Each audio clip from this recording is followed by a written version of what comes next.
சரி, வட்ட வட்ட பாறையிலே வரகரசி தீ கையிலே டக்கு முக்கு டக்கு தாளம்.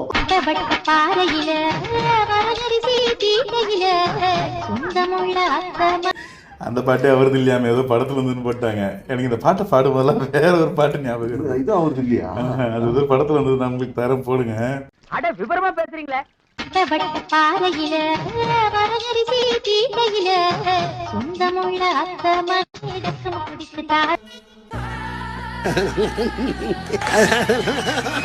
வாங்கின ஓட்ட வாங்க முடியல, பாதி குறைஞ்சிருச்சு. நான் 8ல இருந்து 4 குறைஞ்சிருச்சு. அங்கீகரிக்கப்பட்ட கட்சி போய் ஸ்டேட்டஸே போச்சு. ஐயோ போச்சே. நான் தோத்தாலும் 4% வச்சிருக்கேன்டா சொன்னாரு. வச்சுக்க, நான் என்ன சொல்ல வச்சு நான் என்ன பண்றது, நீ என்ன பண்ண? ஒரு செருப்பு வச்சு நீ என்னையா பண்ற, ஒரு செருப்பு வச்சு நான் என்ன பண்ண? மக்களுக்காக நிஜமாவே ஒரு உண்மையை பேசினா மக்கள் ரசிப்பாங்க. ஸ்டேஜ் போட்டு காமெடி ஷோ மாதிரி டாக் ஷோ மாதிரி பண்ணிட்டு இருந்து யூடியூப்ல உட்காந்து மீன் கிரியேட்டர் மாதிரி பேசிட்டு இருந்தா இவ்வளவுதான். என்னமா கீழே உயிரை வாங்குற ரமேஷ் அவர்கள், அமைச்சர் ரமேஷ் அவர்கள் வந்து பாத்தீங்க அப்படின்னா, சின்ன பையன் சொன்னீங்க, நீங்க எழுதி வச்சுக்கோங்க, எதிர்கட்சியா அடுத்த வாட்டி யாருமே இல்லாத மாதிரி எங்க அண்ணனை உட்கார வைப்போம் சிஎம் அவர்களை சொல்லும் போது எழுதி வச்சுக்கோங்க, இந்த சின்ன பசங்க வருங்காலத்துல எதிர்கட்சியே இல்லாத சட்டமன்றத்தில் எங்கள் அண்ணனை முதலமைச்சராக அமர வைப்போம். ஜனநாயகம் பேசுறியான்னு சொல்லிட்டு அது எல்லாத்தையுமே வந்து உரிமையில தான் பேசுறாங்க. அப்ப இவன் சொல்லிட்டு அதை பத்தி உங்களுக்கு கருத்து இல்ல? அதான் சொல்றேன், இந்த அரசியல் ஈடுபட போறதே கிடையாது. எதிர்கட்சியே இல்லாத சட்டசபை அமைப்பேன். உன்னை தாண்டா தேடி இருக்கேன். எவ்வளவு பெரிய ஜனநாயகவாதியடா. இதுல நம்ம இன்னும் கொஞ்சம் என்னைய சப்போர்ட் பண்ணிருக்கலாம். அடப்பாவி, இதுவே அதிகம்டா. மக்களால் தேர்ந்தெடுக்கப்பட்ட பிரதிநிதி. நாங்க வந்து திரள் நிதி வேற, பிரதிநிதி வேற. உங்களுக்கு அது புரியாது. அவரு பிரதிநிதி, நீங்க திரள் நிதி. அவரு சின்ன பையன். ஆமா, நீங்க எங்க மொத்த கொடுத்து சின்ன பையன் தான் சொன்னீங்க. நாங்க என்ன பண்ணோம்? உங்களை 8% இருந்து 4 பையனா, 8 பையனா இருந்து 4 பையனா சின்ன பையனா மாத்திட்டோம். தோத்துக்கிட்டே இருக்கீடா. ஜெயிக்கிறேன். இப்ப திமுக அட்டாக் பண்ணும்போது நல்லா இருக்கும். திமுக அட்டாக் பண்றதுன்னா இப்படி வீட்டுக்கு போயிட்டு இறப்பு நடந்து துக்க வேறத்துல விசாரிச்சுக்கிட்டு எங்க பங்காளிங்கன்னு சொல்றது. எனக்கு போட்டுறாதீங்க, அவருக்கு போட்டுறாதீங்க, திமுக ஓட்ட கூட எனக்கு போடுங்க, இல்ல என் ஓட்ட கூட திமுக போறீங்கன்னு சொல்றது. இதெல்லாம் தான் திமுக எதிர்ப்பா? பூச்சி அரிச்ச கண்ணா, அதுக்குள்ள கட்சி மாறிட்டியாடா. நீங்க அவ்வளவு கன்றாவே ஆட்சி பண்ணி வச்சிருந்தீங்க. வந்த ஒரே மாசத்துல மொத்தம் 15,000 சொச்ச ரவுடியை ஸ்கிரீன் பண்ணிருக்கும். 3,300 பேரை தேடி கண்டுபிடிச்சு கொண்டு வந்து பாட்டிருக்கோம். 800 சொச்ச பேரை ரிமாண்ட் பண்ணிருக்கோம். 1.5 கோடி ரூபாய் மதிப்புள்ள கஞ்சா, 270 கிலோ கஞ்சாவை கொளுத்தி இருக்கிறோம், எரிச்சிருக்கிறோம். 2,700 போதை மாத்திரை சுத்திட்டு இருந்தது. இதெல்லாம் சப்ளைஸ், மக்களுக்கு இருந்த சப்ளை. அங்க போச்சுன்னா அவன் அதை வாங்கி போட்டு போதையில இருந்து வேலை பண்ணிட்டு இருந்தான். ஒரே ஆக்ஷன், ஒரே நாள் போலீஸ் ஆக்ஷன்ல இதை செஞ்சிருக்கிறோம். இது மாதிரி எனக்கு செஞ்சிருப்பாங்களா? இதை கேட்டிருப்பாரு அவரு. அவ்வளவுதான். இதை கேட்டிருந்தாதான் திமுக எதிர்ப்பு. 100% ப்ரொஃபஷனல்.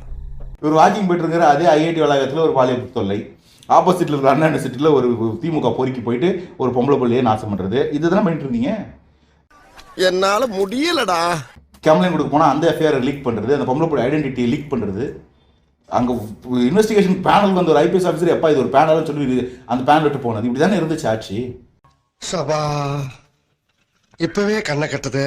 6 மாசம் நாங்க கேள்வி கேட்க மாட்டோம்னு சொன்னதும் முன்னாள் எம்எல்ஏ தான், குளத்தூர் முன்னாள் எம்எல்ஏ, முன்னாள் முதல்வர். அண்ணனுக்கு என்ன அறிவு? முன்னாள் எம்எல்ஏங்க இப்ப அவரு. அது நான் முன்னாள் எம்எல்ஏ தான் சொல்ல முடியும். எம்எல்ஏ அவரு எம்எல்ஏ இருந்தா எம்எல்ஏ சொல்லலாம், எதிர்கட்சி வந்தா எதிர்கட்சி சொல்லலாம். இவர் முன்னாள் எம்எல்ஏ. அப்புறம் சேர்ல உட்கார்ந்து நீங்க தான் உட்கார சொன்னீங்க. நான் கரண்ட் கம்பி மேல உட்கார சொன்னா உட்காருவியா? நீ எல்லாம் வாசப்படியில் உட்கார வேண்டியதாய். இப்ப குளத்தூர் முன்னாள் எம்எல்ஏ திரு முத்துவேல் கருணாநிதி ஸ்டாலின் பேர் மரியாதை சொல்றேன். நான் ரொம்ப கஷ்டம் இல்லை ஏங்க.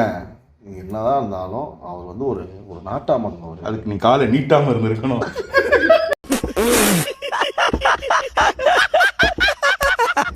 ரொம்ப வருத்தமா தாங்க இருக்குல்ல.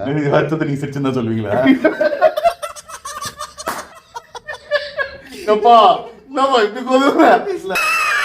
விளையாட்டுக்கார பயவானி. ஓகே, ரொம்ப சிரிக்கிறோம். ஓகே, பரவாயில்ல. பஸ் திமுக ஆட்சியில் இருக்கும்போது இப்படிதான் பேசி கண்டிப்பா இல்ல உண்மையா. தம்பி காமெடி வேண்டாம், நான் சொல்லிட்டேன். நானு காமெடி பண்ணாதன்னு சொல்லியிருக்கேன். நானு வாயை திறந்தா பொய் லிஸ்ட் சொல்லவா? இன்னைக்கு ஐயோ, அது time இல்ல. அதனாலதான் நல்லாவே இருக்க மாட்டீங்களா, நல்லாவே இருக்க மாட்டீங்களா, நல்லாவே இருக்க மாட்டீங்க. எப்படி ஹாங்ஸாங் தமிழ்நாடு இன்வெஸ்ட்மெண்ட் சொல்லிட்டாங்க போனானோ, எப்படி ஃபாக்ஸ்கான் இங்க போனானோ இவங்க சொல்லி அவங்க போனானோ, எப்படி ஏபிசி ஆல்பாபெட் வந்து இங்க போடாம அங்க டேட்டா சென்டர் போட்டானோ, போதும் லிஸ்ட் பெருசா போய்கிட்டு இருக்கு. அது மாதிரி இது எல்லாமே திமுக காலத்துல போனது. வெக்கமே எல்லாமே இன்னைக்கு அதை கொண்டு வந்துட்டு நம்ம கேபினெட் மேல சொல்றாங்க இல்லையா? என்ன பதில் சொல்லுவ? ஆமான்னு உண்மையை ஒத்துக்க முடியுமா? செருப்பால் அடிப்பாங்க. நேர்மையா இருங்க, மக்களுக்கு விரோதமா செயல்படாதீங்கன்னு நான் சொல்றேன். நியூஸ் வந்ததை நான் இங்க பதிவு தொழில் எப்படிங்க உடனே விட முடியும்? தொழில் என்ன தொழில்? திருட தொழில், திருடர் கூட உங்களுடைய 100வது திருட்டு. அப்படியா? கவுண்டிங்ல கன்மா இருக்குங்கடா. எப்படி விட முடியும்? அது கஷ்டம். நீங்க உடனே சொன்னா உடனே திருந்தது, ஓவர்நைட் திருந்தது கஷ்டம். கொஞ்சம் டைம் கொடுங்க. தெரிஞ்சுதான் ஆகணும் இந்த வாட்டி. போய் வேற இடத்துல வேலை பாரு. ஐயோ, ஏன் முதலாளி? திருந்திட்டா நான் உனக்கு என்ன வேலை கொடுக்க முடியும்?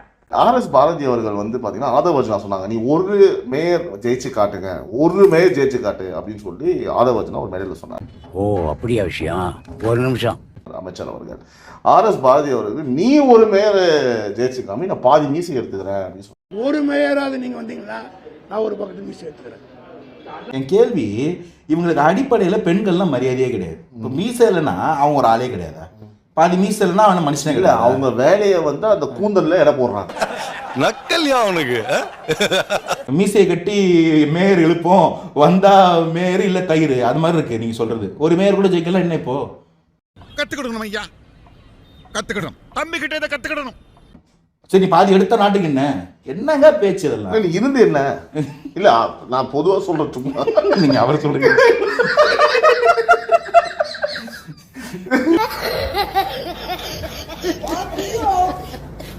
நான் கேக்குறேங்க, பாரதினா பாரதி அளவுக்கு மிஸ் வைக்கணும். அது முதல் பேரை மாத்துக்கலாடி, நேரு பாரதி. அதாவது திட்ட கூட முடியும். பேர் வைக்கும் போது குப்புறப்படுத்தும் தானே என்ன வருத்தமா இருக்குடா. அத வேற கர்மம் யூபின்னு திட்டிட்டு இருக்கோம். உடன்பிறப்பு என்ன? அது யூபிஐ போன் பேல யூபிஐல நாங்களே உடன்பிறப்பு தானே திட்டிட்டு இருக்கோம். ஐயோ, இவன் என்ன ஜென்மம், சரியான சாக்கடையா இருப்பான் போல் இருக்கே.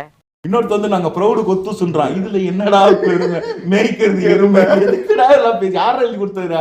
வாழையடி வாழையா ஆலமரம், என்னங்க டைலாக் இது? வெட்ட வெட்ட வளைய, இது வாழை மரம் இல்லடா, வாழையடி வாழையா இருக்கு ஆலமரம்டா திமுக. டேய், என்னடா டயலாக் இது? எவன் எழுதி கொடுத்தானே அது இப்படி பேசிட்டு போறான்? அது யார் இப்படி ஒரு கேவலமான மட்டமான ஐடியா கொடுத்தாங்க? நான் வேண்டாம்னு சொன்னேன், இவன் தான். நானும் வேணாம்னு தான் சொன்னேன், அவன் தான். நானும் வேணாம்னு சொன்னேன். யாரு? நான் தான். இப்படிலாம் இன்னுமே நீங்கலாம் வந்து யோசிக்காம இருக்கிறீங்கன்னா, இதெல்லாம் அழிக்கக்கூடிய திமுகவை அழிக்கிறதுக்கு ஒரு டீம் வேலை பார்க்குதா? திமுகவை எந்த கொம்பனாலையும் அழிக்க முடியாது, திமுக காரணத்தை தவிர. பெருமையா சொல்றீங்களா? நம்மள யாரு 200 ரூபாய் ஊப்பிதா? என்ன வடையா? மசால் வடை தாயா. அருஞ்சுவை நாக்குல உட்கார்ந்து நடனம் ஆடுது.